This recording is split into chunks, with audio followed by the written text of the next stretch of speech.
Fasting is very, very important. And if you go to doctors who have gone to school of medicine, they will teach you that fasting is dangerous. They will tell you you're going to die. Why are you punishing yourself? This is horrible. You know, that person must be crazy. You have mental health. If you're fasting that long, you have mental health issues.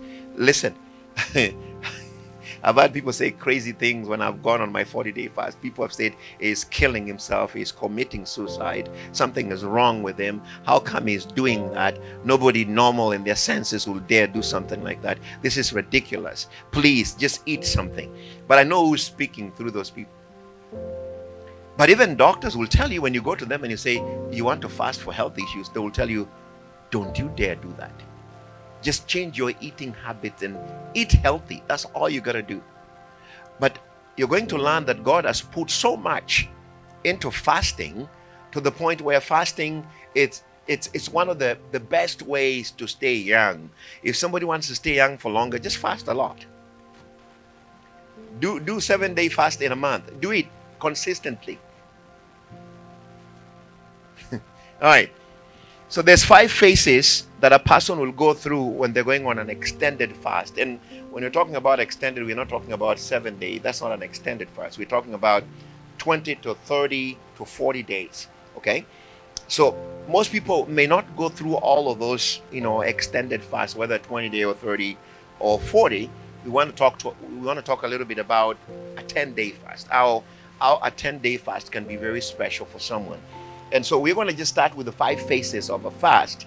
And then, next time we're going to go into details on day number 1, day number 2, day number 3, what you need to do, so that you'll be able to help other people who come to you who want to, deal with the issues in their lives. And some people, it may be they have a, addiction in some area. It may not be addiction to food. It may be that they are addicted to sexual stuff, and they need to discipline their flesh. Or maybe they're addicted to to other things, in their life, that they need to discipline those areas.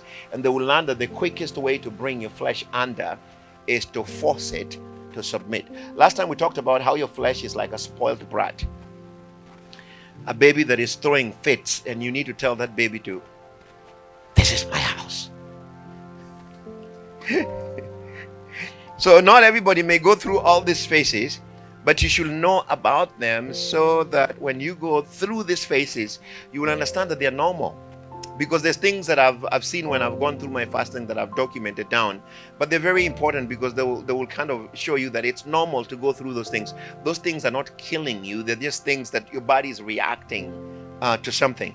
So it is possible that you may feel very good at the end of the 10 days of your fast, or at the end of the 12, or at the end of the 13 or 12-day fast, and you may feel like you want to go on with your fast and you don't want to stop. And I know people who started that they wanted to do a 7-day fast, then they turned out and they just went until 40, because they felt like after day 7 they felt so good, they just wanted to continue, and you couldn't stop them. It's like when you go past day 7 and that hunger period is over, you can fast for so long, and you will not want food. You will go to the kitchen and you'll choose the sink instead of the refrigerator. and this is another warning: if you're fasting, don't drink ice cold water. Drink water that is room temperature. Cold water during a fast can shock your body. Your body is not needing that. The other thing that we're going to talk about later on, that you'll realize when you start fasting, is that your breath will stink, and people will come close to you and they will make U-turns. So there's a couple of things that you can take during your fast. Mints are not good, because they will mess with your stomach real bad, and they don't help you to achieve your goals, because there's sweets in there. So it's sweet in your mouth, and it goes into your tummy, and it interferes with your body cleansing itself and detoxifying. So there's some sprays. I've come to learn that there's some sprays that are very good. It's a spray that you just spray in your mouth. When people come close, you go like then you can talk to them. And drink a lot of water consistently, so that you can deceive them. Because listen, your tongue will be coated by dirty stuff that are being thrown out of your gut. They're being thrown out of your liver. The liver will be throwing all this smelly. So brushing your tongue is okay during your fast. You brush your tongue. You brush your tongue, you drink a lot of water, and you have that spray with you so that your ministry adventures out there don't lose people.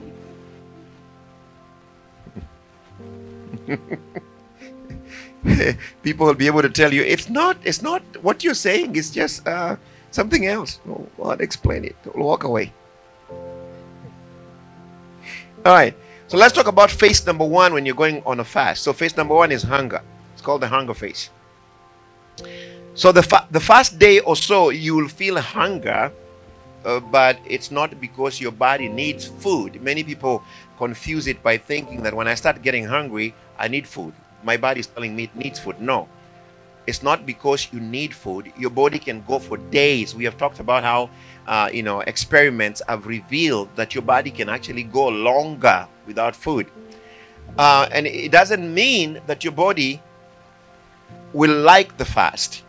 Your stomach is used to receiving these 3 meals a day regularly, so it's going to kick up a fuss when you start to say, no, I'm not feeding you from now on. Your body is going to start complaining. Now, your body will act just like that spoiled child that we talked about. It will be begging and nagging and wanting that food, but you must ignore those cries. Right? I've seen some parents where when their kids are throwing fuss and crying and rolling on the floor, they're not even moved. They're just standing there and saying, are you done? But I've seen some parents who pick them up and, in anger, smack them in their ear and tell them, you're getting out of here, And then there's parents who are just like, please, please stop. Those are the ones who can't fast. You can't tell your body, please, please, please. So you have to ignore the cries. These are the voices of the habit. So when your body is complaining during a fast like that, it's the habit complaining. The habit of eating is saying, you've been feeding me, you're being bad now. You're not feeding me. I need to be fed. That is the voice of the appetite. Appetite is crying, wanting something to be fed to it. This is when the enemy will allow you to get so many advertisements in your mail. New food is, let's say, new food in new menus that have just come in restaurants near you. They come right when you make a decision to go on a fast. The magazine that comes on the mail, you look through it and you're like, I've never heard of that before. And Satan says, prolong it. For some people, they indulge that night before the fasting. They go and they just eat their favorite foods, even if it's 10 plates. They just go eat because they know when it comes to midnight, no more food. And that's not the good thing. Some people who love coffee, they drink a lot of coffee before they go to a fast because coffee is not good for you on your fast. Coffee will mess up with your body during a fast.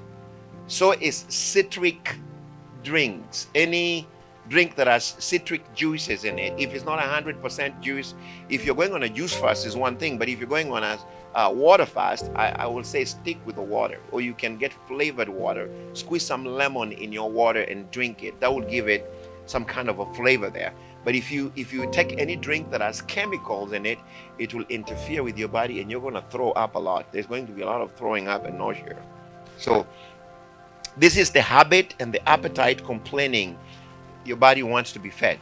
Okay, so during those times, if you start feeling struggles in your body, your body start complaining and aching, basically what it's telling you is, I need a glass of water.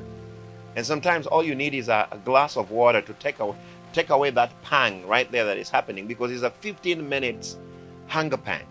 It comes for 15 minutes, you drink water, it goes away. If it comes back again, you drink water, it goes away. It only lasts 15 minutes. So you monitor those pains. When you start experiencing any pain in your body, all right, you drink the water. And if just a glass of water, every time you feel that, it's going to help you a lot. So the hardest part is the withdrawal symptom. And every person who has gone through drug addiction rehabilitation, they will tell you about the withdrawal symptoms, that you go through days where you are basically, your body is used to that drug and the drug's not there, and people shake. A lot of people who shake violently, and they have to be injected or morphined so that they're not moving a lot. And what is basically happening is you're having withdrawal symptoms because you're a foodaholic. So just like an alcoholic or a drugaholic gets a withdrawal symptom, someone will get withdrawal symptoms from stopping to eat. Your body will start complaining. So Satan has turned many people into foodaholics. So when we quit eating, we go into withdrawal symptoms and your body starts complaining. Symptoms will vary with every person. Not everybody has the same symptom. It's for a few days, and once those days pass, you just go back to normal. So some people will have headaches and feelings of weakness, and some people will have pain in their stomachs. So your body will react for a few days. So there's nothing wrong with that. When someone says that it's difficult, I'm afraid of going through those symptoms, there's nothing wrong. It's your body reacting to food not being given to it. But it won't be severe. It's a normal part of fasting. So when you feel those feelings, don't say, I'm sick, I need to rush to the doctors. And we're going to talk later on where the doctors come in and the danger of consulting them too. So there's a place where doctors come in, and there's a place where they are not supposed to be involved. Okay, so not everybody is supposed to go seek the doctors on when they're going on fasting. Depends on whether you have medical conditions. Then you may have to talk to them to tell you whether it's right to go on a fast. But a 10-day fast will not hurt anybody. Okay, so phase number two. Phase number two, hunger leaves, and this also may vary with some people. Some people, the hunger will leave quickly. Some people, the hunger may stay there for a while. The fact that hunger will leave within 48 hours is a natural phenomenon that has been confirmed by many doctors. Many doctors have confirmed, and people who have done testing, they have found that hunger actually leaves within 48 hours. Medical doctors and fasting supervisors have confirmed that within 48 hours, your hunger leaves your body. Okay? So why do hunger leaves? Why is hunger leaving the body within those 48 hours? They explain it this way. They say that the body begins to draw on stored carbohydrates within that period of 48 hours. And when that is gone, a chemical signal that is sent from the pituitary gland into the bloodstream by a chemical magic that is called ketosis kicks in. So the body has been prepared ahead of time by God to kick into these different stages to start salvaging itself from that type of a fast within 48 hours. All right, so your body shifts from burning food as fuel, and it starts living off the stored fat. So that's why somebody who is weighing a lot of more weight can go on a longer fast without dying, because your body basically feeds on your flesh until your flesh is gone. Then the body begins to feed on soft tissue. When the body starts feeding on soft tissue, hunger comes back. That is a sign that the fasting should end. So some people always get to day 21 and hunger comes back. The reason why hunger is coming back is because your body finds no flesh to eat, and it starts eating your physical body. Starts eating the tissues. That's what is called starvation. At that point you may die, because now the body starts eating on soft tissue, which is dangerous. So for some people, they will not even go to 40. They will go, if you go to 40, you're pushing it. If you start getting to 20, 21, 30, and hunger comes back, your body is basically leaving you. That's an alarm system that God has put in your body that tells you the time to fast is over. Quit. Because if you don't, then it starts feeding on soft tissue, and it may lead to damage of organs at that point. So your body can feed on stored fat, and the body begins to feed on itself, digesting its own fat. I told you that the food that you ate 10 years ago is still stuck up in your stomach wall. Yeah, and your body will keep feeding on that. It's a stored system of sustaining the body in case you get into a situation where you need to survive. So let's say that there was a crisis of food in America. The people who know how to fast 40 days will not suffer the fast 40 days because they've already dealt with this. So they will go for 40 days and they will be okay. After 40 days, they may start wondering what to eat. So they can salvage their food. They can do 7 days and keep everything stored up, and then eat another 7 days and fast another 7 days, and they can prolong their living conditions. But people who have not acclimated their physical flesh to deal with this will really suffer, because Satan will tell them you'll die tomorrow. And believe me, there's people who have died for no reasons because the enemy lied to them that you can. Listen, science proves the point that your body can start feeding on its own stored fat. Okay? Basically digesting its own fat. So the body always needs fuel, yet it is designed by God that if it cannot get it from food, then it will draw on the reserves that are stored in your body. Right? So some of those love handles are not bad at all. They're really good. Some of that belly stuff is not bad at all. It may be good for you. Okay? It can give you longevity in this field of fasting.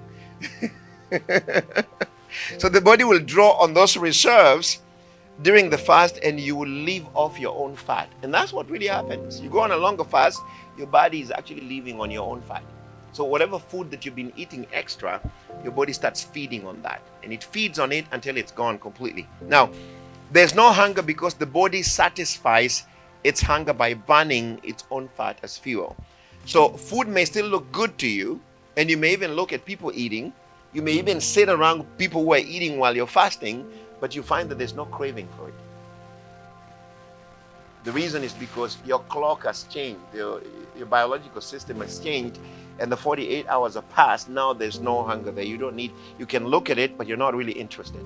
The craving is gone because the need also is gone. The need was to feed you, but now the body is learning how to feed on itself without food from outside. So the body is pretty much satisfied with that. Phase number 3, you go on what is called weakness. So after the hunger goes away, then it leaves you experiencing weakness for a day or so. And this weakness is always 1 or 2 or 3 days, depending with different people. Some people it's 1 or 2, some people it's 1 day, some people it's 2 or 3 days. You get really, really weak. And for many people, this is the most difficult time. And this is where most people stay home. On that day, you stay home. You don't go anywhere, because if you do not stay around your house, I've had people who left their houses during that day of weakness. This is the day that the body is kicking out the bad stuff from your body. And people have had diarrheas in their cars. Yeah, people have had diarrhea in their car, and it's like water. It comes out like water. And it can come while you're at work. So those are the days that you gotta be closer to the toilet. You may get fever.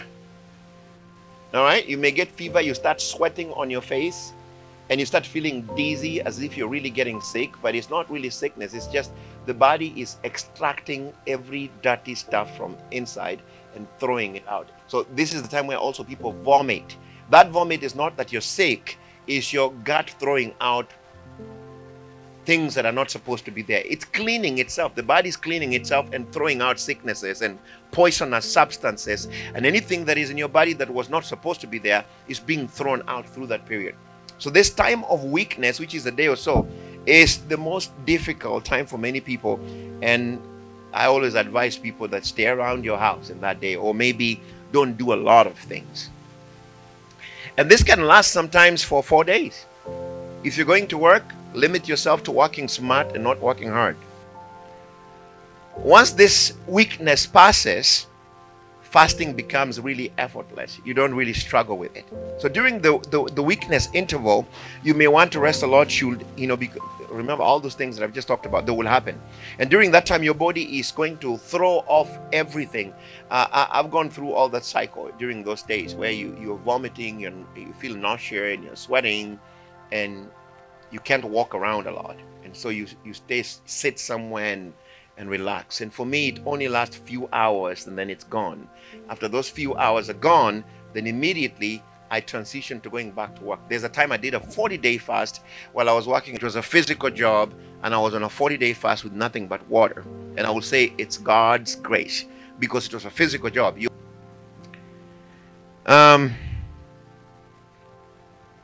So when this phase of weakness is over, you're going to end up with healthier organs. And this is the reason why you can do a medical test right after your test. And the doctors will tell you you are healthier beyond your age. Why will doctors tell you that you're healthier beyond your age? It's because every organ in your body after a long fast like that is being repaired and they become healthier. The doctors will not tell you that because they want to make money. So they will not tell you that your organs are better off fasted, because then the kidney will have less work to do, the heart will pump less, and then they'll be able to redirect their work on repairing every tissue in your body that need to be repaired. So if the 10 days is gone before your weakness is gone, don't worry, because what will happen is you will still accomplish the goal, which is to gain control over the spoiled brat. What is the spoiled brat? Your body. Your body is a spoiled brat. It wants to be fed, must be controlled. You must tell him no. Phase number 4 is what we call increasing strength. So when you go on phase number 4 on your fast, it's the easiest part because weakness is passing away and your strength is returning. All right, and fasting becomes routine from here. You want to fast more. You don't want to go back. You want to do some extra more days. And you can return to your usual work, mainly when you get to this phase where your strength is coming back and people feel energetic. You can go back to work and you have plenty strength in there, and you may still have bouts of weakness here and there, but don't let that disturb you, because such attack will also pass shortly. It's just a part of that transition between the stage of weakness and the stage of strength returning into your body.